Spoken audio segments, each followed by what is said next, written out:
Ramakrishna mission, Bharat Sevashram Sangha এইসব বিতর্ক যখন চলছে, তখনই ভোটের দিন নবান্ন থেকে নবান্নের নাকের ডগায় এরকম একটি ফ্লেক্স ব্যানার দেখা গেল, যেখানে রবি ঠাকুরের মুখের ওপর চুন কালি মাখানো রয়েছে। কারা করেছে, কিভাবে করেছে, করলেও কিভাবে সেটা নবান্ন সামনে এবং কি করে পুলিশ প্রশাসনের চোখ এড়িয়ে গেল সেটা নিয়ে প্রশ্ন হচ্ছে। এবং এখানকার যারা মানুষজন আছেন, যাদের নজরে এটা পড়েছে, যারা সংস্কৃতি প্রেমী মানুষ, যারা বাঙালি, তাদের চোখে এটা পড়েছে, তারা কিন্তু মেনে নিচ্ছেন না, তারা ক্ষোভে ফেটে পড়ছেন।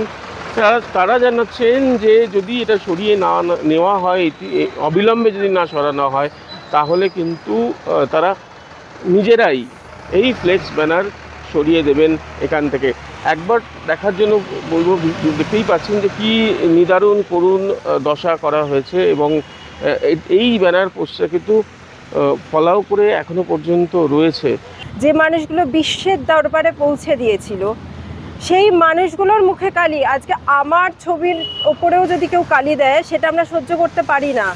সেখানে যাকে আমরা পুজো করি, কিছুদিন আগে যেখানে আমরা ঘটা করে রবীন্দ্র জয়ন্তী করলাম, পুলিশ থেকে, মন্ত্রী আমলা থেকে, আম জনতা থেকে, যেখানে খবরের কাগজে ছেয়ে গেল কে কোথায় কত বড় করে রবীন্দ্র জয়ন্তী করলো, সেখানে একদিনের রবীন্দ্র জয়ন্তীতে রবি ঠাকুরের পুজো আমাদের শেষ হয়ে গেল। মানে এটা কেন এরকম করেছে এবং কারা এরকম করেছে তো আমরা জানি না।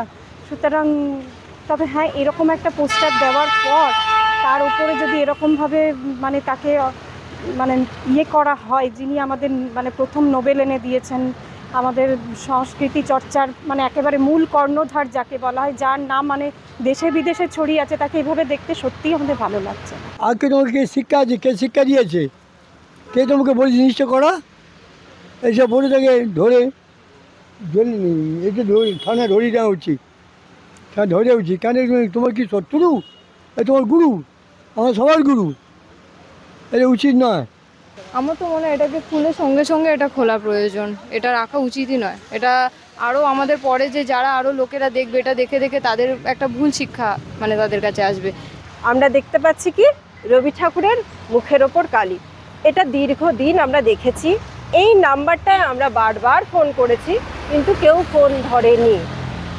কিন্তু প্রশ্ন একটাই, এই রাস্তা দিয়ে এত মানুষ যাচ্ছে এবং এত গণ্যমান্য ব্যক্তিরা যাচ্ছেন, তাদের কারোর কি চোখে পড়ছে না? কারোর কি মন একটুও কাঁদছে না?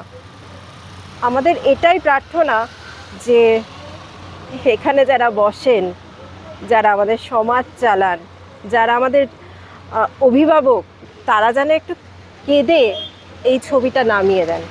এটাই একমাত্র প্রার্থনা, এটাই একমাত্র প্রার্থনা সরস্বতী ভাণ্ডারের। কারণ তারা ভাষা নিয়ে কাজ করছে, তারা কু থেকে সুসমাজের আশায় রয়েছে। মন্দিরতলা বাস স্ট্যান্ড, তার ঠিক সামনে এটি রয়েছে, যেখানে নবান্ন কিন্তু একেবারে এই সামনে, নবান্ন থেকে পরিষ্কার দেখা যায়। তাহলে এখনো পর্যন্ত এটা সরানো হলো না কেন?